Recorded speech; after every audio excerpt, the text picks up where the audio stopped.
Ya, oke. Assalamualaikum warahmatullahi wabarakatuh. Ya, ini proses penalian bawang merah pasca penjemuran kurang lebih 12 hari di lahan menggunakan widik. Ya, ini waktu pemanenan kemarin ada guyuran hujan kurang lebihnya 5 harian.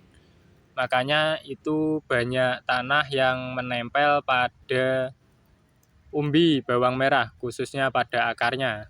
Tapi lahan di sini itu cukup mudah untuk melepaskan tanah yang menempel pada umbi bawang merah. Karena tekstur tanah di sini agak berpasir. Makanya mudah untuk dilakukan pelepasan terhadap umbi bawang merahnya. Itu keadaan umbi bawang merah seperti ini. Ini tidak besar dan juga tidak kecil. Overall seperti ini. Nah, itu ada kedua orang tua saya sedang melakukan penalian sambil pacaran, guys. Terus nanti ini diusung oleh Tresno Tani dan dibawa pulang ke rumah. Dan pada saat ini pula Tresno Tani melakukan penyiraman lahan itu untuk kebutuhan kultivator. Ini Tresno Tani menanam kurang lebih 90 ru atau sepertiga lebih dari lahan Tresno Tani. Kenapa Tresno Tani tidak menanam full di raya? Nanti alasannya akan dibuatkan konten oleh Tresno Tani di kemudian hari. Jadi nanti bisa disimak di konten Tresno Tani berikutnya. Kenapa kok Tresno Tani tidak menanam full? Dan berikut ini adalah proses ombyok bawang merah di rumah Tresno Tani. Sambil ini mengulas tanaman Tresno Tani di Labuhan 3 ini, nggih. Di dalam Labuhan 3 ini seolah sampai usia 42 hari itu tanaman akan cenderung lebih baik daripada di Labuhan 1. Mengingat kesuburannya lebih subur, popornya lebih besar, kemudian tinggi daunnya juga lebih tinggi, lebih lebat. Akan tetapi cuacanya itu malah lebih ekstrim daripada yang terjadi pada Labuhan 1. Jadi potensi atau resiko terjadinya penyakit jamur itu lebih besar. Dan ada beberapa kesalahan daripada Tresno Tani dan tim, khususnya Ayahanda dari Tresno Tani. Di saat itu memasukkan air dari patusan lahan orang lain, di mana lahan itu adalah lahan padi. Kurang lebihnya 3 hari setelah pemupukan. Kemungkinan saat itu pupuknya ada Ponska dari pemerintah. Nah, di situ ada potensi atau kecenderungan air itu mengandung pupuk tersebut.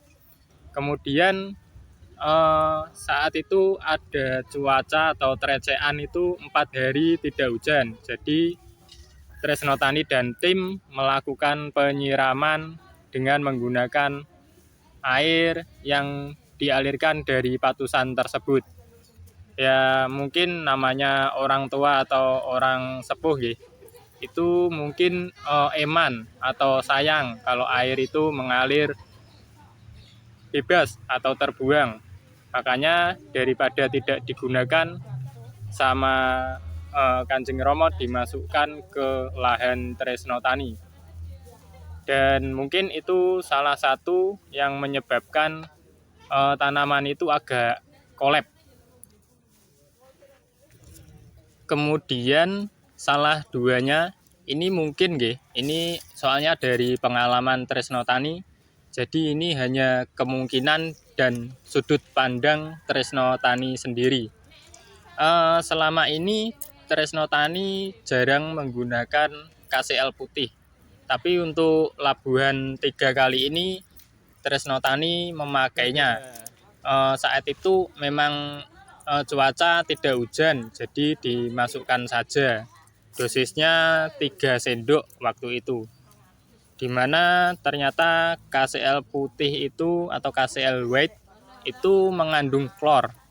Dan mungkin kandungan klor itu yang bisa menyebabkan kekebalan atau antibodi bawang merah itu turun drastis, sehingga gampang atau rentan terserang penyakit saat pergantian cuaca setelah usia 4 kalau nggak salah sampai 48 itu diguyur hujan terus-menerus, sehingga mengakibatkan bawang merah Tresno Tani itu terserang bercak ungu, dan juga ada indikasi boler juga. Ya, seperti itu.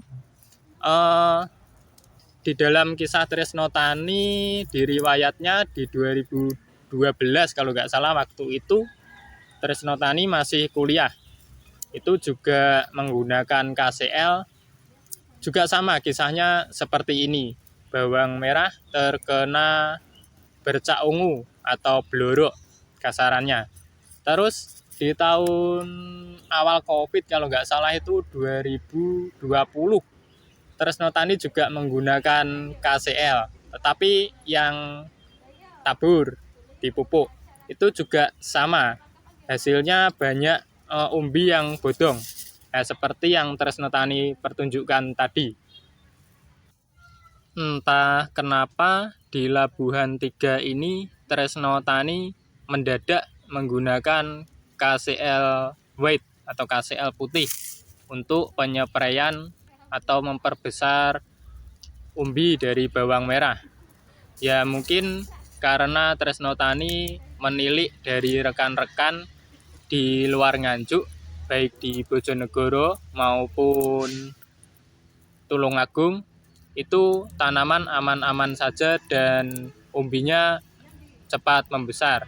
Jadi Tresno Tani tertarik dan mengesampingkan rekam jejak yang sudah dilalui atau pengalaman yang sudah dilalui Tresno Tani untuk pemakaian KCL white di penyepraian pembesaran umbi.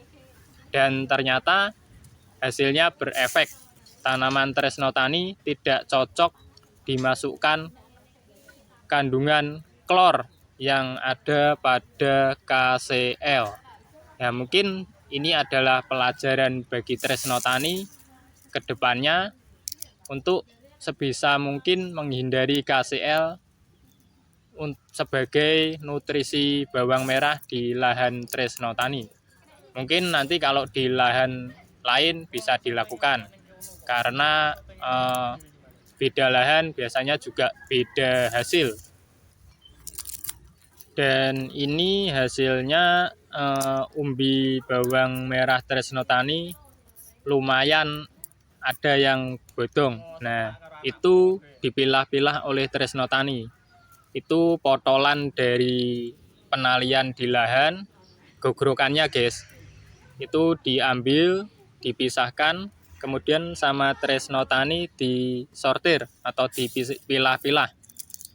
Mana yang bisa yang bagus bisa dijadikan benih, terus yang bodong. Nah, seperti ini akan ditunjukkan oleh Tresno Tani. Nah, bodongnya seperti ini. Bentar, nunggu fokus dulu.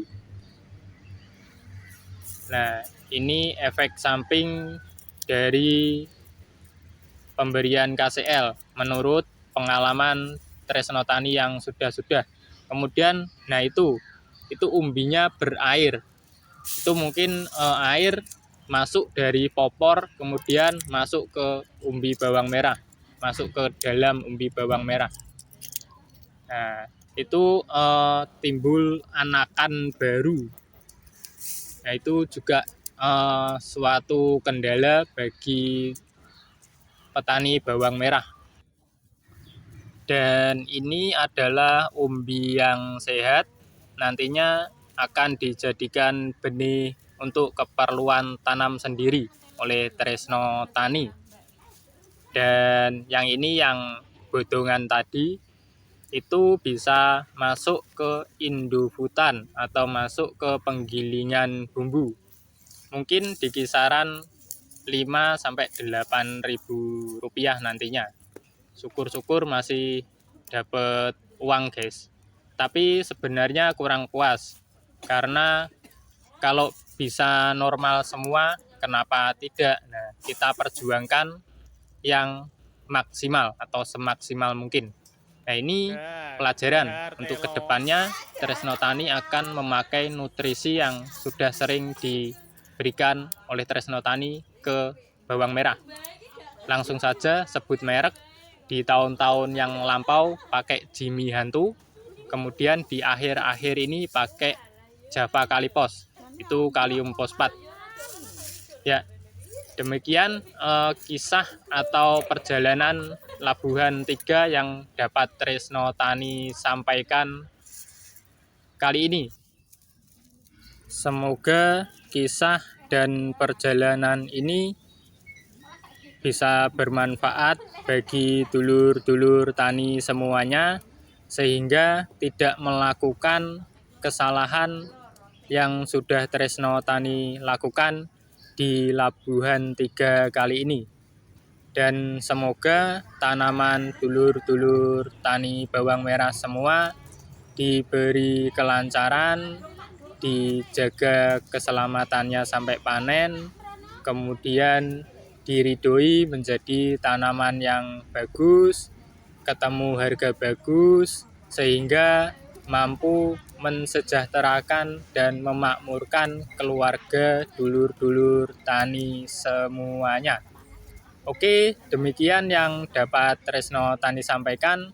Kurang lebihnya mohon maaf. Akhirul kalam.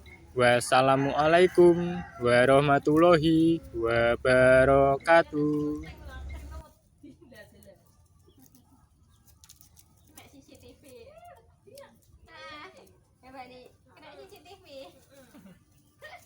Wong syutinge wis gak ning kono kok. Syutinge ning aku dhewe iki malah. Syutinge video masamu.